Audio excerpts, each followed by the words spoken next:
Democrats, Joe Biden. I was probably right the first time. Democrats have chosen Joe Biden's presidential running mate for 2020, and it is Kamala Harris.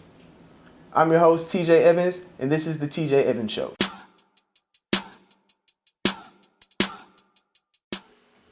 Before we talk about Kamala Harris and Joe Biden, I want to talk about this little slip that Nancy Pelosi had on the news when she talked about the country that wants Joe Biden to win. But the Chinese, what they said is China would prefer Joe Biden. Whether they do, that's their conclusion, that they would prefer Joe Biden. She probably heard that from this transcript that William Evanini, who is the director of the United States National Counterintelligence and Security Center, he pretty much said that China is really rooting for Joe Biden to win, pretty much the same way he said that Russia and Ukraine is rooting for Donald Trump to win. The only difference in that is Joe Biden's son is getting paid from China, and China is also the country who released this terrible, terrible pandemic on the world. Let's get into Joe Biden. Joe Biden announced with the script. That's why I don't really think that it was Joe Biden. He announced this past Tuesday that Kamala Harris would be his running mate for 2020, and that was probably the worst decision that he could have made because nobody really likes Kamala Harris. She got a little less than 7% during the whole Democratic run, and she's just a terrible candidate. And what makes it bad is that even Joe Biden knows that she will be the president and that he's just there to fill in the spot at least until January. It has to be demonstrated that whomever I pick is two things. One, is capable of immediately being president because I'm an old guy, okay? No, but I'm serious. Everybody knows that she's a terrible candidate, but you have news organizations like the New York Times, AP, and many others calling her a moderate candidate. And she is nowhere close to being moderate, nowhere close to being a moderate liberal. She is an extreme leftist that can't even stand on one policy strong enough. Like simple things, like the teenage right to vote, like 16-year-olds being able to vote. Do you believe that Americans should have the right to vote at age 16? I'm really interested in having that conversation. I have to tell you that. I think that there is no question that if we are looking at what is going on in our country, we are putting more responsibilities on people at a younger age, and the larger number of people that we can involve in the electoral process. Oh, really? You want to have that conversation, huh? But just 5 years ago, you was pretty clear about how you felt about the minds of young people. We mold and shape and direct someone to become a productive adult. What's the other thing we know about this population? And it's a specific phase of life. Remember, age is more than a chronological fact. What else do we know about this population, 18 through 24? They are stupid. So you can pretty much tell that she's a liar. She switches sides.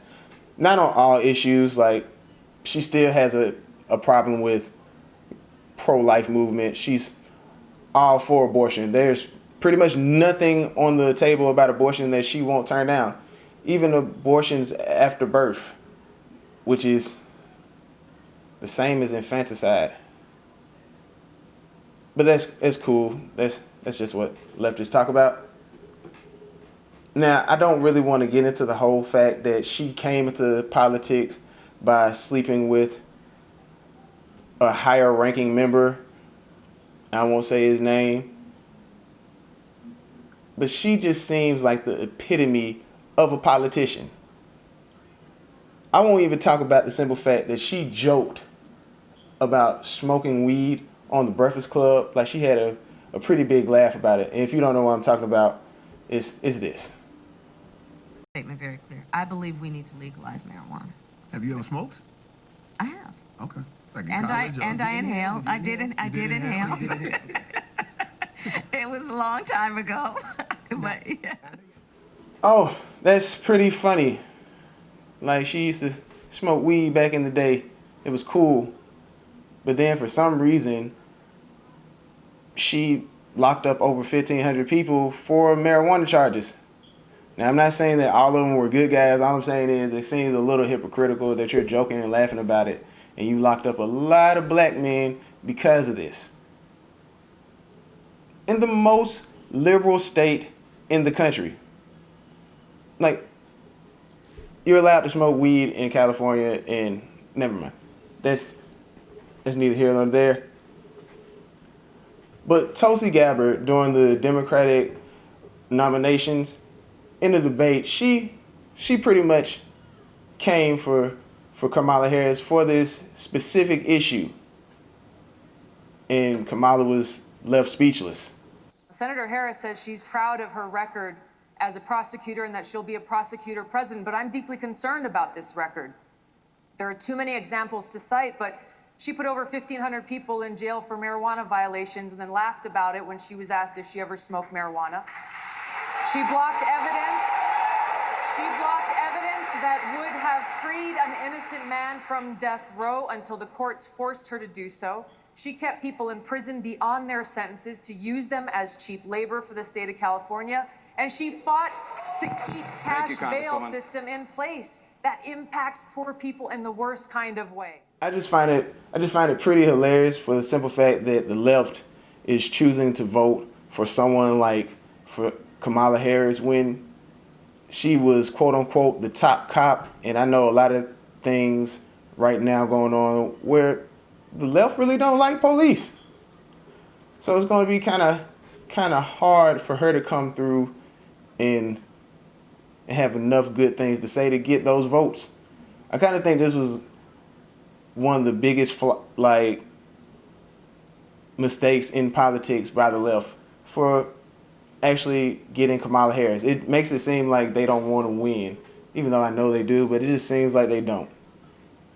Now, she just wasn't into locking up weed smokers. She was pretty tough on parents, too, whose children skipped school. I mean, she joked about actually being able to lock up parents whose children skipped school, and I think it was up to 20 times if they were late or missed school with unexcused absences, that she would send the truancy officers and police to the house, arrest the parents, and they could serve a year in jail and a fine up to $2,500. It's kind of crazy because a lot of those students would probably be from impoverished neighborhoods, low-income housing, and the parents wouldn't be able to pay that fine and to take the parents away, especially single motherhood rate how it is in the black community. Who's going to end up raising the kids if the parents are in jail for a year? So I decided I was going to start prosecuting parents for truancy. Well, this was a little controversial in San Francisco. And frankly, my staff went bananas. They were very concerned because we didn't know at the time whether I was going to have an opponent in my re-election race. But I said, look, I'm done. This is a serious issue, and I've got a little political capital, and I'm going to spend some of it. We sent it out to everyone. A friend of mine actually called me, and he said, Kamala, my wife got the letter. She freaked out. She brought all the kids into the living room, held up the letter, said, if you don't go to school, Kamala's going to put you and me in jail. Now, I understand that a lot of people want to vote for the Democratic Party, especially a lot of black people, but clearly their choice isn't for the black community. I mean, honestly, the only reason why they did this is to pander even more. Joe Biden has already got on the trail and made a whole lot of gaffes, a lot of racist ones, and Kamala Harris is the pretty much opposite of what the Democratic Party would want out of a candidate. I know a lot of people on the left are now praising her, even though at first they really wasn't. I mean, she had a good little run when she first came out as a Democratic nominee for president, but then it quickly declined. But now, since she's back out on the scene, people are acting like she wasn't this terrible, terrible person with terrible, terrible policies. When we were talking about abortion, her stance is a bit extreme because she is trying to be able to to control what other states do. And if you don't believe me, listen to what she said what she would do in her administration about certain bills being passed for abortion or different health care plans. You know, she will wield her power. Now, mind you, this lady would be the actual president because Joe Biden even knows he probably won't be around that long. I'm going to put in place and require that states that have a history of passing legislation that is designed to prevent or limit a woman's access to reproductive health care, that those laws have to come before my Department of Justice for a review. And she just doesn't feel that way about one issue. This was what really brought a red light to me about Kamala Harris, when she talked about infringing on gun rights. Now, she joked about it on a couple of night shows. Believe in the mandatory buyback of quote-unquote assault weapons? I do believe that we need to do buybacks, and I'll tell you why. They are weapons of war with no place on the streets of a civil society. But in all actuality, on the big stage, she clearly feels this way. We have got to have smart gun safety laws in this country, and we've got to stop buying this false choice. You can be in favor of the Second Amendment and also understand that there is no reason in a civil society that we have assault weapons around communities that can kill babies and police officers. I will give the United States Congress 100 days to get their act together and have the courage to pass reasonable gun safety laws, and if they fail to do it, then I will take executive action. The funny thing about Kamala Harris is there's tons of videos just pretty much exposing her on the fate that she really is. And she's the model politician. She is what you would see as a politician, what a politician would be, like the evil politicians from movies and things like that. She is literally that. She is the black version of Hillary Clinton. And I don't know if I'm ready for that. I don't know if I will be ready for a Biden-Harris administration. I don't think the country would be ready for that. I mean, she's even loose on policies about health care and open borders and health care for illegal immigrants. Every individual who is a resident of the United States is entitled to benefits for health care services under this act. Not every individual who's a citizen, but every individual who's a resident. So you support giving universal health care, Medicare for all, to people who are in this country illegally? Let me just be very clear about this.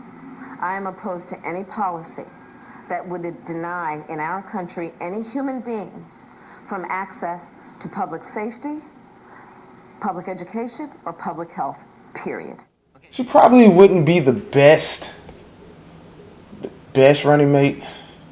And I don't know what made Joe Biden and his team choose her. But it's probably because of the simple fact that they can move her and mold her to do whatever that they wish for her to do. And in that case, I understand, because she's a honest to God, greasy politician. And it's sad. And she comes from a family of slave owners. That's not relevant at all. I just wanted to say that. I mean, her father said his name is Donald J. Harris. He wrote in an op-ed, and he reflects about the past, about his past. My roots go back within my lifetime to my paternal grandmother, Miss Christina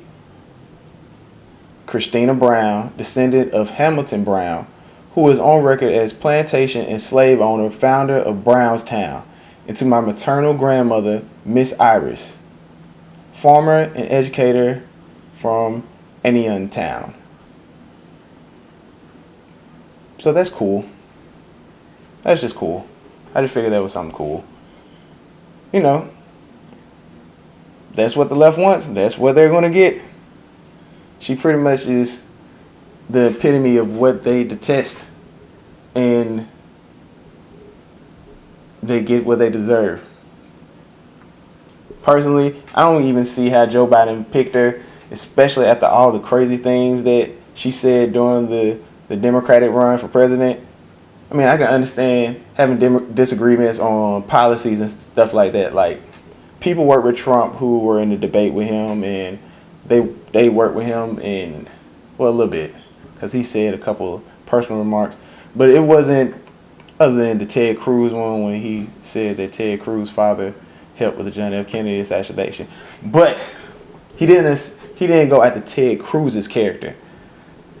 Kamala Harris went after Joe Biden in the worst ways possible. Like, she accused him of being the two worst things you could probably be accused of in this day and age, which is a rapist and a racist. I mean, I kind of feel the same way, but I wouldn't work with a man because I feel that way. It's personal, and I was actually it was hurtful to hear you talk about the reputations of two United States senators who built their reputations and career on the segregation of race in this country.